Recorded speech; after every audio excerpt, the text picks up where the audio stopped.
तो आज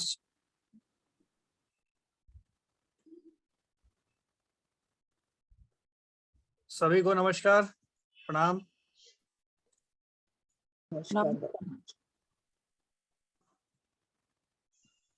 आज स्पेशल एडिशन ऑन वात के ऊपर हम चर्चा करेंगे।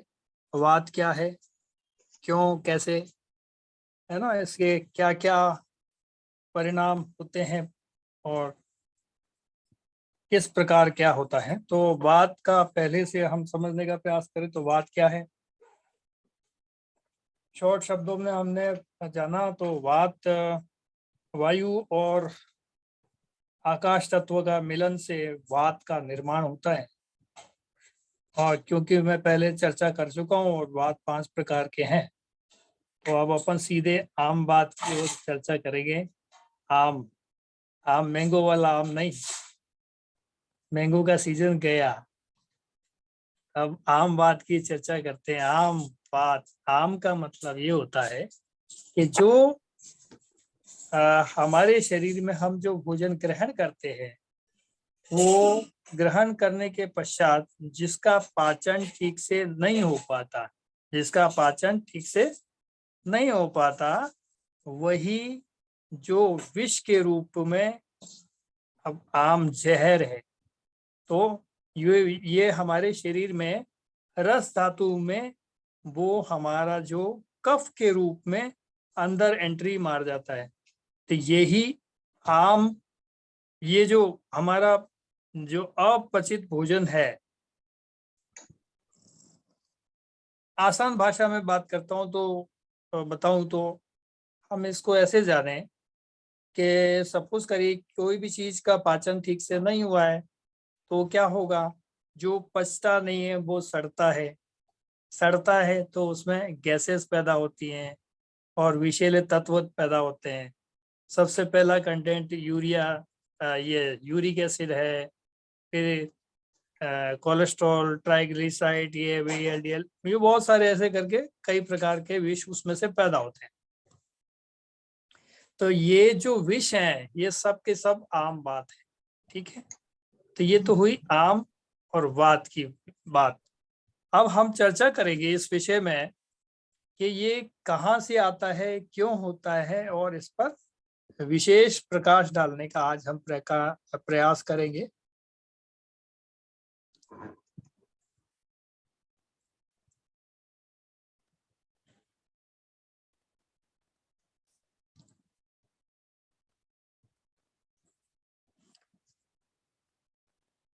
तो ये एक संस्कृत शब्द है, ये आम, यानी इसके विषय को अपन समझने का प्रयास करें तो हमारे जठराग्नि, यानी हमारे पेट की जो अग्नि है, जठर यानी पेट, पेट के अंदर जो अग्नि है, इसका दुर्बल होने का बात कही गई है। ये दुर्बल होती है जब ये विष पैदा होता है, तो ये आम वात के रूप में दिखता है। तो आयुर्वेद में 13 प्रकार की अग्नियों का वर्णन है और 13 प्रकार की अग्नियों में से एक जो मुख्य अग्नि है वो जठर अग्नि को ही माना गया है। तो वैसे तो 5 हमारे जो तत्व हैं वो भी अग्नि है, धातुएं हैं हमारी 7, वो अग्नि 7 और 5 12 और एक जठर, तो ऐसे करके 13 अग्नियां हो गई, राइट। तो 5 तत्व हमको पता है सभी को, और तो 5 उसकी पांचों तत्वों की अपनी एक अग्नि हो गई। और धातुएं हमको पता ही है, 7 धातुएं हैं, वो 7 वो हो गई, तो 7 और 5 12, 12 और एक जठर, तो जठर ऐसे मिलाकर के कितने हो गई, 13 अग्नियां हो गई। तो ये 13 अग्नियों में से महत्वपूर्ण सबसे ज्यादा किसे माना गया है, ये इसको माना गया है, जठर को विशेष रूप से महत्व है। तो वही जो हम खाते हैं उसका पाचन करने का काम जठराग्नि करती है। जब ये दुर्बल हो जाती है तो हम जब भी जो कुछ भी खाते हैं उसका पाचन ठीक से नहीं हो पाता है और वो विष में परिवर्तित होने लगता है, वही आम बात है, राइट। तो ये जो कफ है, ये देखिए, जब ये विष बनेगा, ये कफ के रूप में बनेगा, तो जो कफ के रूप में पहली धातु जो हमारी रस, रक्त, मांस, मेद, अस्थि, मज्जा, शुक्र, ऐसे 7 धातु हैं, सातों की अपनी एक अग्नि है। तो रस धातु जो है ये प्रथम धातु है, ये प्रथम धातु है रस धातु। और रस धातु में जब हमारा पाचन हुआ, पाचन के बाद में रस धातु बना, रस धातु के अंदर जब कफ का समावेश हो जाएगा, यानी जो खाना पचने से बच गया था वो विष के रूप में, कफ के रूप में वो उसमें समावित हो जाएगा, रस धातु में समाहित हो जाएगा, तो यही रोग का जन्म का कारण बन जाएगा। तो ये ही कफ का प्रादुर्भाव, यानी कफ शरीर में बढ़ने लगेगा। तो ऐसे में क्या होगा, शरीर में जब ठीक से पाचन नहीं होगा, तो यहाँ देखिए ये कफ जो है, कफ क्या करेगा, कफ भी शरीर में जाकर के रोग पैदा करेगा, जो कफ से जुड़े हुए सारे रोग उसमें आ जाएंगे। ऐसे ही आगे जाकर के इसमें और भी जो भी विकृतियां आती जाएंगी, ये फिर रस से रक्त में मिलेगा, फिर वो रक्त को दूषित करेगा, फिर अगली धातु में जाएगा, फिर ऐसे करके शुक्र धातु तक इसका क्रियाक्रम चलता रहेगा, कार्यकाल चलता रहेगा, क्रियाशीलता बढ़ती रहेगी आगे एक दूसरे के साथ में। तो ये सारी धातुओं को अपुष्ट और खराब करता चला जाएगा, जिसके कारण बहुत सारे रोगों का प्रादुर्भाव होता है ना। तो ये जो कोई भी डिसऑर्डर्स होगा, जिसमें ऑटो इम्यून डिजीज के रूप में आजकल जो देखते हैं हम लोग, जितने भी ऑटो इम्यून डिजीज हैं उसमें सब में, या कोई भी बड़ा से बड़ा रोग है इस धरती पर जो होता है, वो रस धातु के बिगड़ने के कारण ही होता है। तो आयुर्वेद कहता है सबसे पहले आपकी रस धातु को सुधार दो। क्या कर दो, रस धातु को सुधार दो, उसके अंदर जो जाने वाला विष है उसको रोक दो, बहुत सारी समस्याओं का अंत वैसे ही होता चला जाए।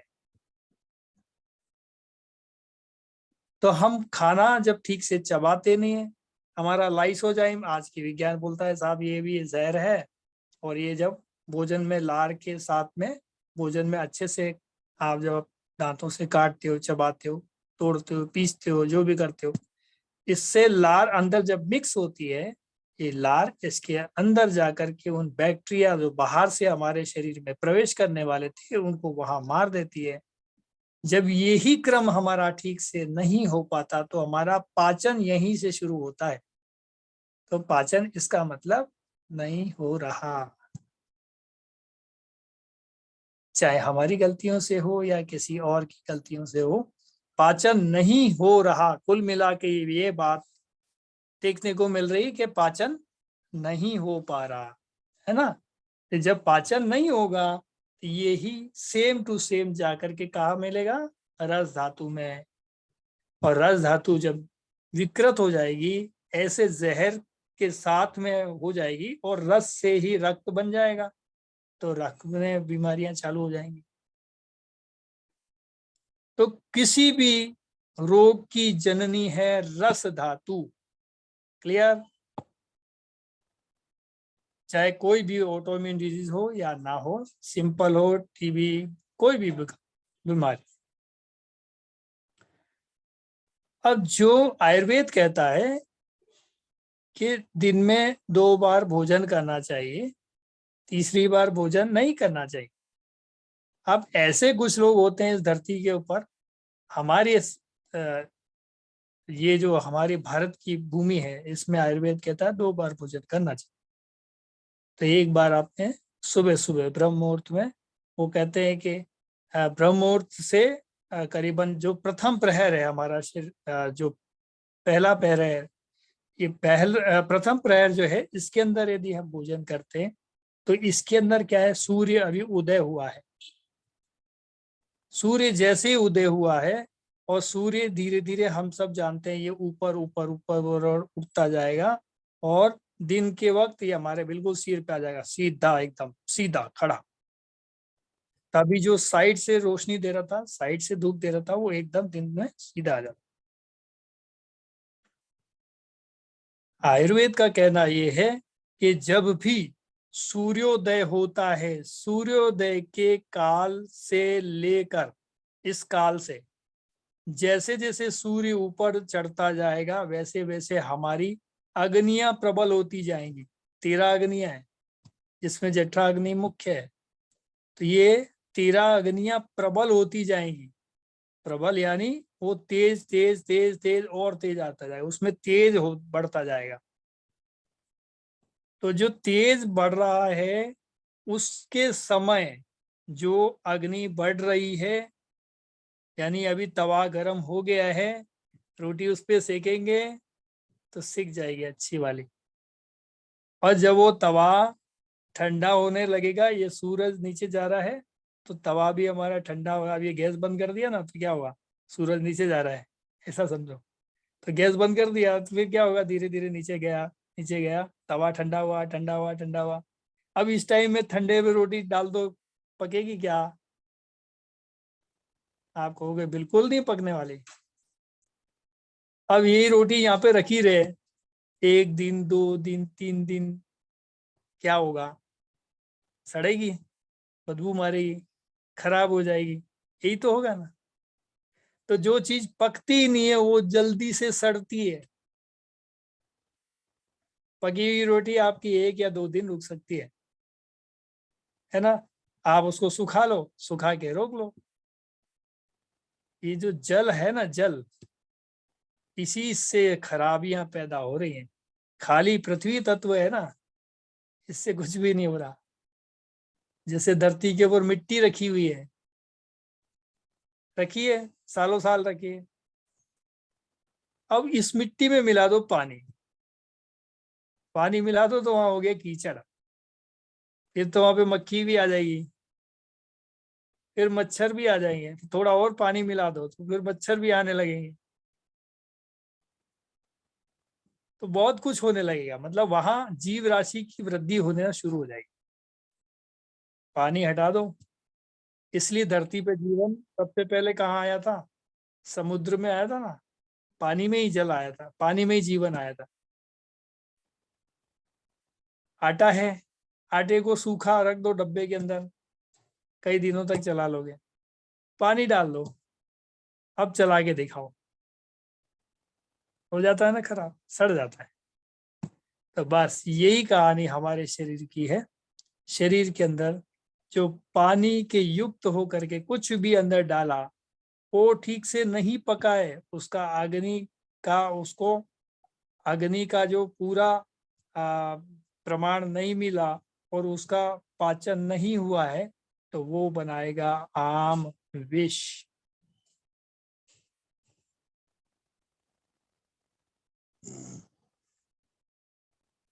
अब देखते हैं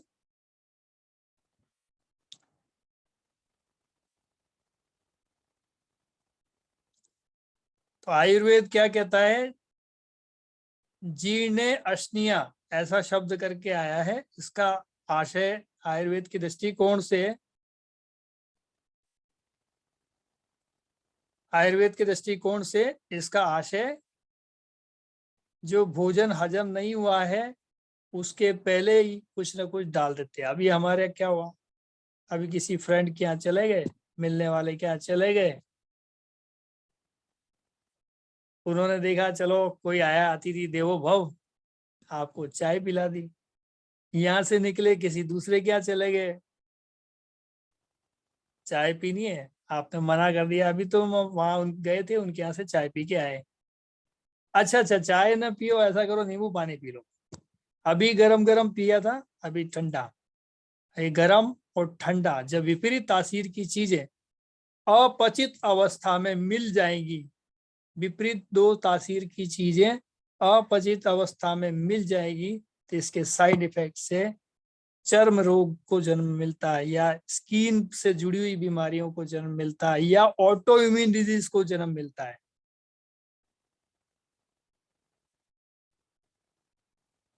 ठीक है। इसको आसान से समझने का तरीका है। तो अब क्या है कि हम तो क्या करते क्या है, दिन में कुछ खाया या सुबह सुबह 8 बजे 9 बजे 5 बजे 6 बजे जब कभी भी मिला नाश्ता कर लिया, सुबह सुबह बढ़िया दही पराठा खा के नाश्ता कर लिया। अब ये दही और पराठा ये भी दोनों विरुद्ध आहार है। यानी एक प्रकृति से आया था, दूसरी चीज किसी पशुधन से आई है। एक प्रकृति या किसी जीव राशि से दूसरी आई है, इन दोनों का आपस में मेल नहीं है, क्योंकि इन दोनों का जो प्रोटीन है वो एक दूसरे के साथ में मैच नहीं करता, इसलिए वो जहर बनता है।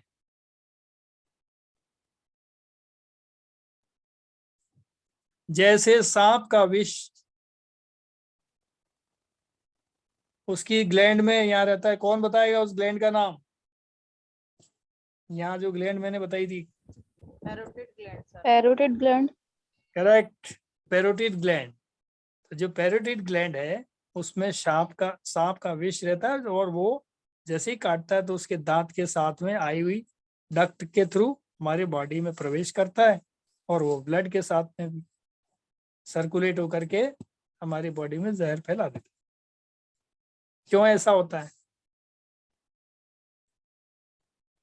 वो तो उसका पाचक रस है, जैसे आपके पास भी पाचक रस है, उसका भी पाचन करने का रस है, बट उसका वो प्रोटीन हमारी बॉडी से मैच नहीं करता। ये बात वेरी नाइस, गुड। बजा दो ताली, एक बार ठोक दो इनके लिए।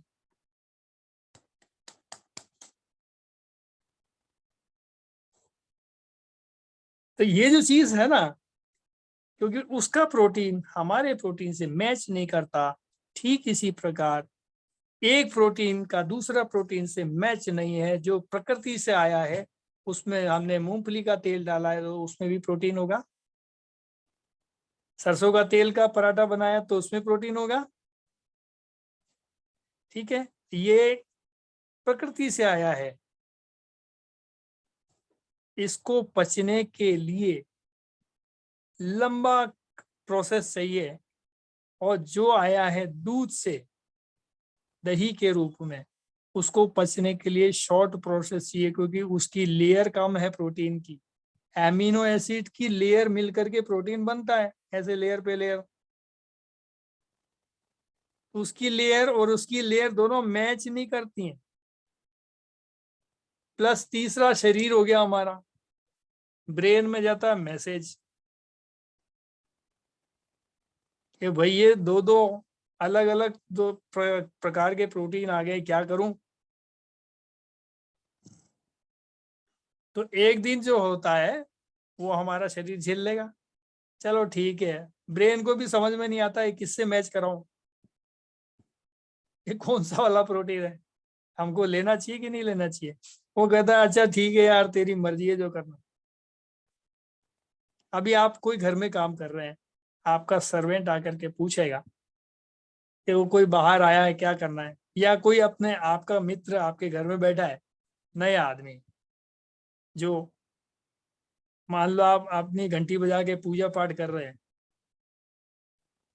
और पूजा पाठ के समय वो कोई आ गया आपको पूछ रहा है ये करा, तो वो आप क्या कह दोगे? अभी पूजा कर रहा हूँ तो थोड़ा आप अपने हिसाब से सुलट लो। तो ब्रेन भी उसको, लीवर को, सेकंड ब्रेन को क्या बोलता है? अपने हिसाब से सुलट लो, मुझसे मत पूछो। तो लीवर देखता है कि हटाओ यार, दोनों प्रोटीन को निकालो, बाहर करो, क्या पता और मुसीबत आ गई तो दोनों को उठा के बाहर कर देता बड़ी से। तो कभी तो दोनों को उठा के बाहर कर देता है, कभी तो उसका मर्जी आती है तो वो दोनों को उठा के अंदर कर लेता, आ जा भाई आ जा। और अंदर जाते ही झगड़ा चालू हो जाता है दोनों का, कि मेरा कानून चलेगा, वो कहता है मैं तो 18 लेयर का प्रोटीन हूँ, 18 लेयर का। एक कहता जी मैं तो 22 लेयर का प्रोटीन हूँ, मैं 64वें लेयर के ऊपर मेरा कंटेंट, वो गुंडियां टूट जाती हैं, जो चेन होती है ना, प्रोटीन की चेन होती है, लेयर होती है, वो ब्रेकअप होती है, एक कहेगा 14 के ऊपर ब्रेक होती है। अब इन दोनों का झगड़ा ये है तो ये जब ये आपस में ये दोनों झगड़ते रहेंगे अंदर, यही ऑटो इम्यून डिजीज को जन्म दे देंगे, क्योंकि हमारा ही पार्ट बॉडी का हमारे ही पार्ट से लड़ रहा है, क्योंकि ब्रेन का कंट्रोल उसमें है ही नहीं, ब्रेन का कंट्रोल ही नहीं। तो इस शरीर के अंदर जो कुछ भी कंट्रोल होता है वो सारा ब्रेन करता है। जब ब्रेन का कंट्रोल किसी पार्ट से हट जाता है, वही ऑटो इम्यून डिजीज का हिस्सा बन जाता है। समझ में आ गया ऑटो इम्यून डिजीज कैसे होता है? हमारा ही शरीर हमको खाने लग जाता है, हमारे WBC जो आते हैं वो हमारे को एक सफा करने लग जाते हैं। तो इस तरह से जो चलता है ये क्रम, ये एक दिन हुआ, शरीर झेल लेगा, दूसरे दिन झेल लेगा, तीसरे दिन झेल लेगा, चौथे दिन झेल लेगा। यदि आपका कोई दोस्त है पीछे से ऐसे करके मुक्का मार रहा है, आप ऐसे पीछे मुड़ के देखें, अच्छा ठीक है यार कोई बात नहीं, फिर दूसरी बार फिर ठोक देगा, अच्छा फिर ठीक है, फिर तीसरी बार ठोक देगा, अच्छा ठीक है, चौथी बार आपको गुस्सा आ ही जाएगा, अरे यार शांत रखना, बेटा रहे चुपचाप है। अब वो बार बार ठोकता रहे ठोकता रहे ठोकता रहे, तो आप देखोगे आधा पागल हो गया है, लेकिन ये ठोकते ठोकते खाली धीरे धीरे लग रहा है ये आप तो सहन कर पा रहे हैं, लेकिन आपके यहाँ जो टिश्यूज हैं ये देखना नीले पड़ जाएंगे। अभी थोड़ी देर 10 मिनट 5 मिनट ऐसे करके देख लो, खुद के हाथ में हल्का हल्का टच करके देख लो, नीले पड़ने लग जाएंगे।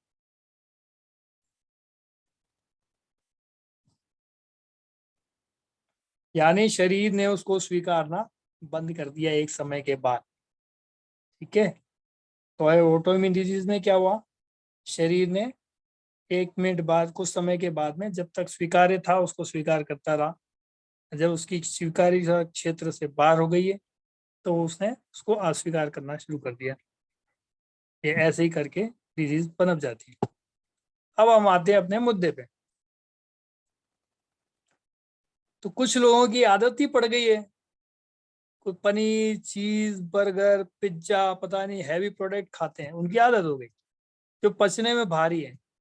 तो आपकी ये सब अग्नि को डाउन करती है। ये गिजा वाली चीजें जो खाओगे ये भी डाउन हो गई। एक आप दिन में खा पी के सो जाते हैं तो भी आपकी अग्नि मंद हो जाती है, वो फिर पचता नहीं है, सड़ता है खाना। तो ये आप एक बार होता है ऐसा, 2 बार होता है, 3 बार होता है, और जब आप नियम ही बना लेते हैं कि दिन में सोने लग गए फिर आपकी अग्नि खराब होने लगी। तो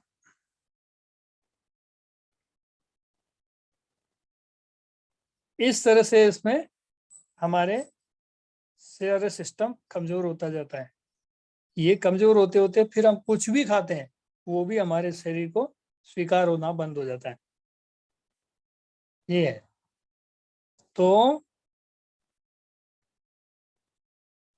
जैसे मैं आपको सब चीज दे दूं खाना पकाने के लिए, सारी चीजें दे दूं, ये लो आटा, ये लो बादाम, ये लो काजू, आप हलवा बनाओ जो आपकी मर्जी पड़े जो खाओ, बढ़िया से बढ़िया, ये गाय का घी है बढ़िया वाला, और ये वो चीजें ये वो चीजें वो चीजें सारी चीजें दे दी।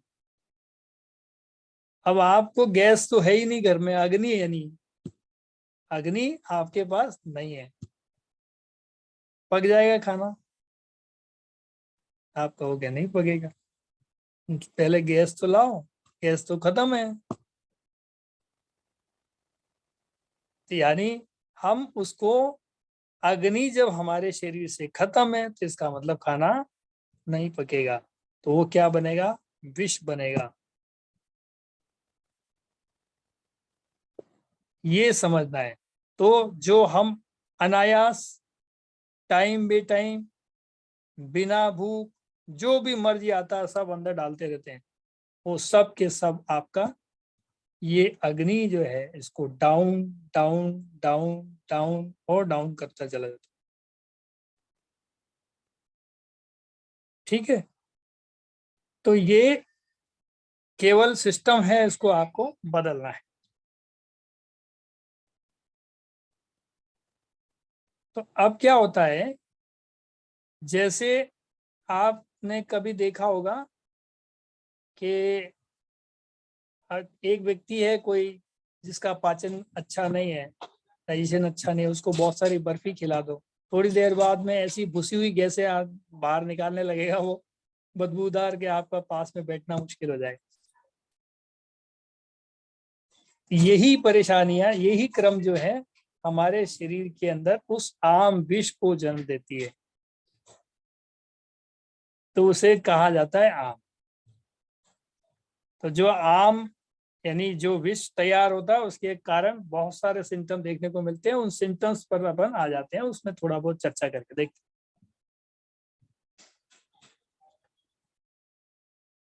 हैं। ऐसे लोगों को देखना, उनके मुंह से गंध आती है, लोग माउथ फ्रेशनर लगाते रहते हैं, कुछ भी नहीं होता उससे। आपकी अग्नि खराब हो चुकी तो उनकी गंध आती है।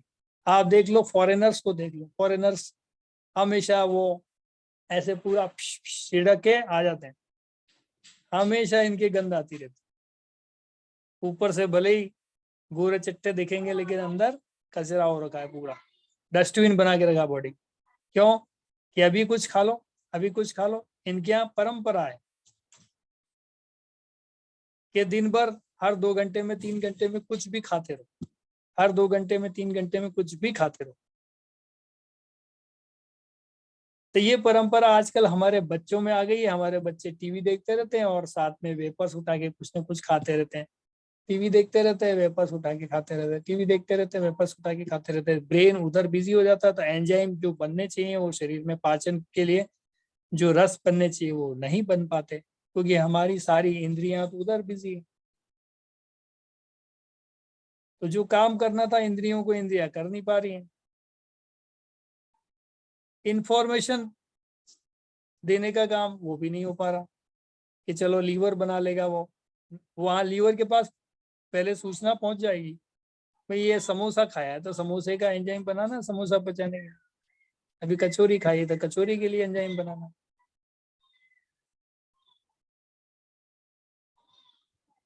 तो ये मैसेज पहुंचना वहां बंद हो जाएगा, क्योंकि ब्रेन तो उधर बिजी है हमारा, न्यूज देखने में, टीवी देखने में, मोबाइल चलाने में। इससे आपकी अग्नि धीरे धीरे down down down down down ऐसे हो रही है। और यही अग्नि खराबी का एक कारण है। बार बार खाना, टीवी देखना और खाना, बातचीत करते हुए खाना। पहले हमारे पूर्वज कहते थे, अच्छे बच्चे बात नहीं करते खाना खाते समय। तो क्या हम अब गंदे बच्चे हो गए? बोले हाँ, अभी तो गंदे बच्चे हैं ही।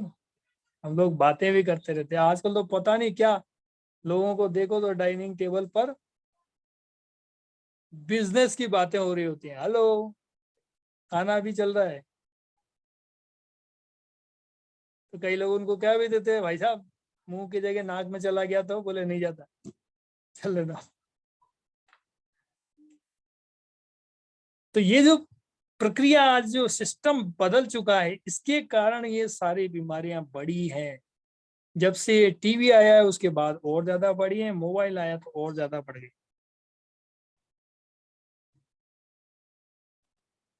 हमने अपने सिस्टम को खराब कर लिया, डैमेज कर लिया, day by day damage damage damage every time.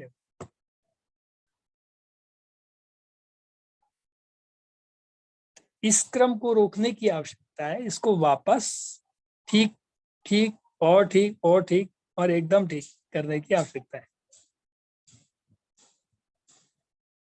तो आपका वजन भी अपने आप कम हो जाएगा। खाना आप चबा के खाइएगा, वजन कम हो जाएगा। 90 दिन के अंदर जोड़ों का दर्द चला जाता है, बिना दवा के।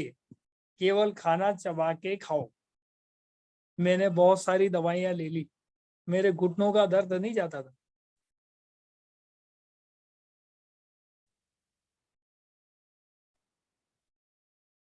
और मैं यहाँ रहता हूँ अभी 2nd फ्लोर पे। अब मुझे ऊपर चढ़ के आना है मेरे कमरे पे, मेरे ठिकाने आने के लिए। अब बताओ कैसे आऊं? तो सीढ़ी पकड़ के आओ या डंडा पर ले लो, तभी डंडे की उम्र तो दिखती नहीं है। बड़ा विचित्र लगेगा। हमने किया कि हम पहले रस धातु को सुधारेंगे, फिर चबा के खाना शुरू किया। अब आधा घंटा लगता है, कभी कभी पौन घंटा भी लगता है खाना चबाने में। कोई फोन आता है तो कह देते हैं भाई अभी खाना खा रहे हैं। पहले तो मरीज देख रहे होते थे, खाना भी खा रहे होते थे, वीडियो कॉल भी करे, हाँ भी चल ले दो। अब नहीं करते, वो बंद कर दिए। बंद कर दिया तो जोड़ों का दर्द ऐसा गायब है, अभी तक होता ही नहीं। Tata bye bye. कोई दवाई ली नहीं ली।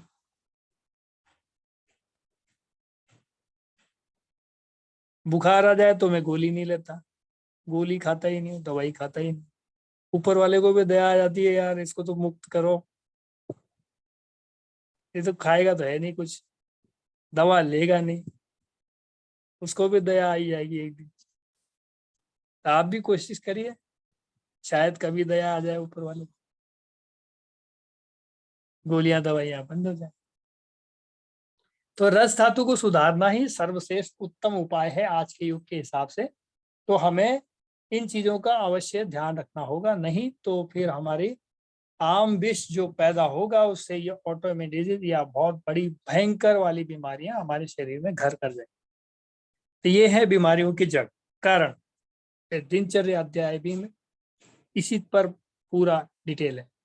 तो ऐसे लोगों को लैट्रिन में भी गंध आएगी, पसीना निकलेगा तो गंध आएगी, पेट खराब हो गया गैस पास होगी वो उसमें भी गंध होगी, शरीर में क्षमता नहीं रहेगी, जल्दी से थक जाते हैं, ऐसा फील होगा आपको शक्तिहीन हो चुके हैं, बड़ा अजीब सा हो गया, मैं चलने फिरने की भी क्षमता नहीं रही मेरी, हार्ट ब्लॉकेज है, ये सारी प्रॉब्लम एक के बाद एक पूरा चैनल तैयार हो जाएगा। शिवरी चैन,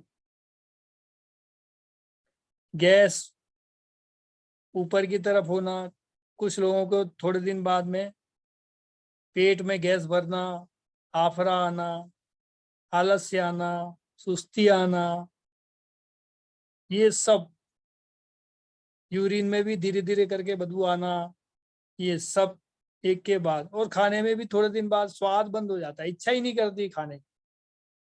ऐसा लगता है कि खाना क्या करना, खाना सामने आ गया है तो खाने की इच्छा नहीं है।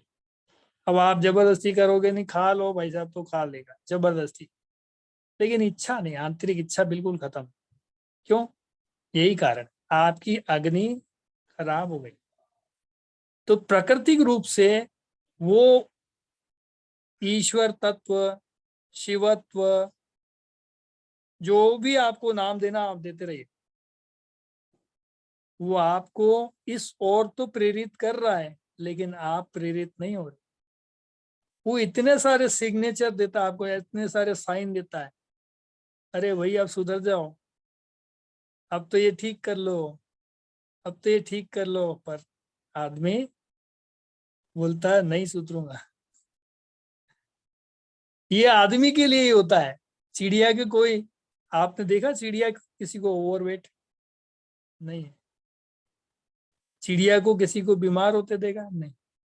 एक हमारे यहाँ डॉक्टर मुकेश कल्ला है, हमारे साथ के पुराने पढ़े हुए, उनके पिताजी थे वेटनरी डॉक्टर, 42 साल राजस्थान सरकार में वेटनरी डॉक्टर की नौकरी की है, सरिस्का में उनकी पोस्टिंग थी, अलवर में बहुत बड़ा जंगल है। उनको पूछा कि किसी बंदर वंदर को आपने कोई पोलियो का टीका लगाया? बोले जरूरत ही नहीं पड़ती। बोले कभी डेंगू वेंगू बुखार आया? बोले आता ही नहीं है। आप मच्छर काट जाए तो आपको बुखार आ जाता, उनको मच्छर काट जाए तो बुखार भी नहीं आता। भाई किसी हाथी वाथी को कब्ज की शिकायत है क्या? बोले नहीं है। किसी को बीपी भी है बंदर को? बोले बंदर को तो बीपी होता ही नहीं। वो ऐसे बोलते थे। अब तो दुनिया में नहीं है, तो उनको किसी को नहीं, हमको ही है। उनको कौन यूनिवर्सिटी में पढ़ाया? ऐसी कौन सी यूनिवर्सिटी है? वो एक ऊपर वाले की यूनिवर्सिटी है, वो आपको भी बता देता है, वही ज्ञान देता है, पर हम उसकी सुनते नहीं, अपनी चलाते अपनी। I am something. तो ऐसे ज्ञान वो देता रोज आपको, आप नहीं मानते ही। मुझे पहला सिग्नल आते ही मैं एकदम अलर्ट मोड में हो जाता हूँ। आता है सिग्नल, आप करके देखिए, ध्यान करिएगा अच्छे से, सब चीजें मिलेंगी आप। तो जैसा प्रभु या ईश्वर मेरे लिए है, वैसा हमारा, हम सबका ही वो पिता है, आपका भी है। जब मुझे बताएगा तो आपको भी बताएगा। सुनने समझने की बात है। चलिए आगे बढ़ते हैं हम विषय की ओर। तो विषय हमारा था आमवाद कैसे बना। तो आमवाद कैसे बना, आम ऐसे बना, और फिर उसके लक्षण क्या क्या थे उस पर हमने चर्चा किया। अब इसे बचने के लिए क्या क्या करना चाहिए। तो आयुर्वेद के नियमों का पालन करना चाहिए और प्रकृति के साथ चलना चाहिए। कितना खाना चाहिए, आप कहोगे कितना खाना चाहिए। क्या सुबह उठ के सीधा 10-20 चपाती 15-100-150 खा जाने, नहीं। अंजुली भर खाना चाहिए। आपकी क्षमता है, जितनी आपकी क्षमता है उसके क्षमता का 50% सॉलिड लेना है। उस क्षमता का, ये मान लो क्षमता इतनी है, आपका स्पेस इतना है पेट का, इसमें से 50% सॉलिड, फिर 25% लिक्विड, यानी 2 भाग सॉलिड, तीसरा भाग लिक्विड, चौथा भाग एयर। एयर स्पेस रखना चाहिए। पपीते का आपको जूस बनाने को बोलूं, आपको एक मिक्सी दे दूं, एक चाकू दे दूं, पपीता दे दूं, अब आप बना लो पपीता शेक। ठीक है, अब आप पपीता शेक बनाते हो तो क्या करते हो, वो जो जार है उसको पूरा ऊपर तक टिप तक भर देते हैं क्या। आप कहोगे नहीं भरते हैं। फिर क्या करते हैं, उसमें थोड़ा सा डालते हैं, फिर उसमें पानी या दूध या जो भी आपको डालना होता है वो डालते हैं, फिर उसके बाद में जो भी ड्राई फ्रूट्स आपको डालने होते हैं वो डालते हैं। तो थोड़ा थोड़ा घुमाते जाते हैं, पानी डालते जाते हैं, घुमाते जाते हैं, डालते जाते हैं, फिर वो ऐसा, फिर भी एयर का स्पेस हम खाली रखते हैं, नहीं तो घूमने की जगह ही नहीं बचेगी। तो पेट में भी तो जगह चाहिए है, खाने को घूमने के लिए चाहिए ना। तो ठीक इसी प्रकार हमें हमारा व्यवहार भोजन के प्रति रखना पड़ेगा, तभी हम कुछ कर पाएंगे, अन्यथा बड़ा मुश्किल होगा कि सरवाइव कैसे करना। तो क्या करना, वो टोटल भोजन का हमको कितना लेना है, 50%, 25% लिक्विड हो गई, उसमें दाल हो गई, रेशेदार सब्जी हो गई, ऐसा 25%, ये हो गई 25% ऑफ सॉलिड फूड, है ना। ऐसे ही एयर का जो स्पेस है, बाकी जो 25% में खाली एयर का स्पेस है, क्योंकि खाने को घूमने के लिए, मूवमेंट के लिए जगह चाहिए ना। आपने पेट को अभी देखा नहीं है, एनिमेशन में देखोगे ऐसे धच धच धच धच धच धच ऐसे करता है, जैसे आपका हार्ट हिलता है ना, पंप करता है, इस हार्ट के पीछे का ही जुड़ा हुआ भाग। तो ऊपर का जो भाग है ना स्टमक का, वो कार्डियक कहलाता है।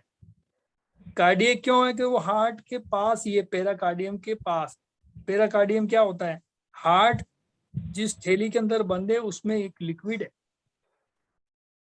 ये लिक्विड जिस थैली के अंदर बंद है और हार्ट जिस थैली में बंद है, ये थैली पेराकार्डियम कहलाती है।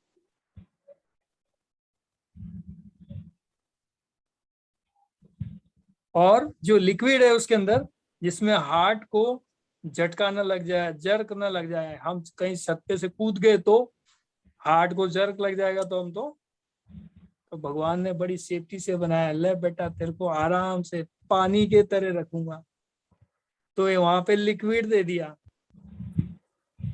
लिक्विड के अंदर हार्ट झटका लग भी या आप कूद गए तो वो आराम से यूं हल्का हल्का लचकता है। थोड़ा सा और स्पेस दे दिया ताकि वो फैल सकता है, मूवमेंट कर सकता है। कितना सेफ्टी फीचर से तैयार किया है आपकी बॉडी।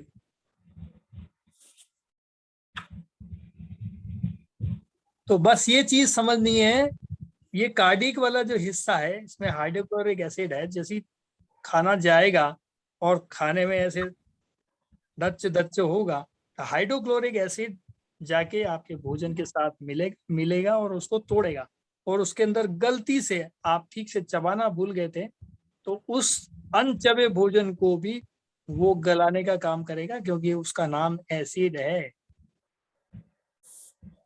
HCl, hydrochloric acid.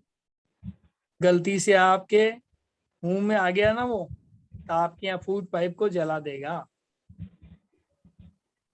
इतना खतरनाक है, उसकी जगह वही है, वो बाहर निकला तो जला देगा फूड पाइप। इतना खतरनाक एसिड है वो। इसीलिए भगवान ने इससे बचने के लिए स्टमक को एक कोटिंग करके रखा हुआ है, इसकी कफ की कोटिंग, और कफ बनने की जगह भी स्टमक को बताया कि भाई कफ, भाई साहब आपका बनने का जो काम केवल स्टमक में ही होगा, बाकी जगह आपका प्रादुर्भाव नहीं हो पाएगा।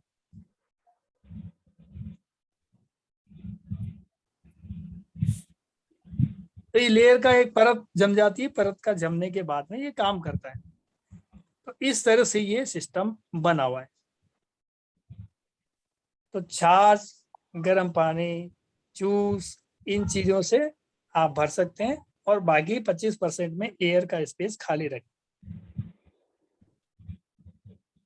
और ये जो लक्षण है जो आम विष के, ऐसी कुछ समस्या दिखती है तो आपको खाने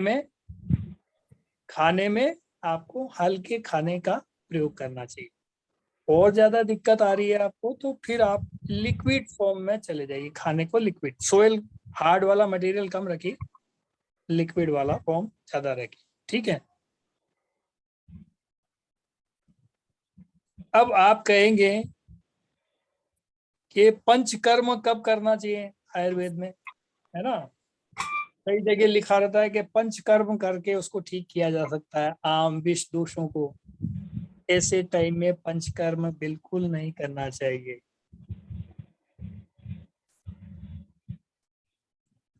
ऐसे टाइम में बिल्कुल पंचकर्म नहीं करना चाहिए।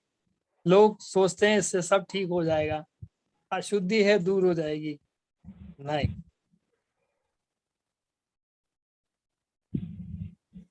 जैसे कच्चा फल होता है ना, उसका रस आप निकलने जाओगे तो रस तो निकलेगा नहीं और वो बर्बाद हो जाएगा। कच्चा मैंगो लाए, उसको रस निकालने जाओगे तो रस निकलेगा नहीं, निकलेगा, बल्कि वो फल और बर्बाद हो जाएगा। ठीक इसी तरह शरीर के अंदर जो दोष पड़े हुए हैं, जब उस स्तर पर नहीं आ जाए, पकने की स्थिति में नहीं आ जाए, मोतिया भी है ना आंख के अंदर पक जाता है, जब भी डॉक्टर उसको साफ करता है, कच्चा नहीं करता ना। ये जो पकने के बाद में सारी चीजें हो,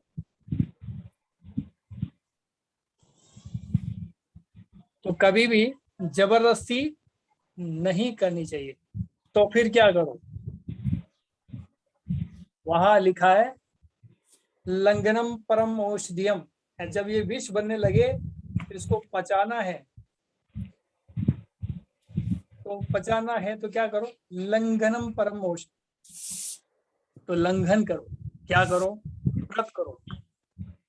लंघन यानी व्रत कर लो, तो आपका जो विष है या कफ है वो थोड़ा सा पाचन होने लग जाएगा, यानी पच जाएगा, वो थोड़ा लंघन हो जाएगा। लंघन यानी खाने का निषेध, भोजन का निषेध हो जाएगा, लंघन हो जाएगा, तो विष का पाचन अच्छे से हो जाएगा।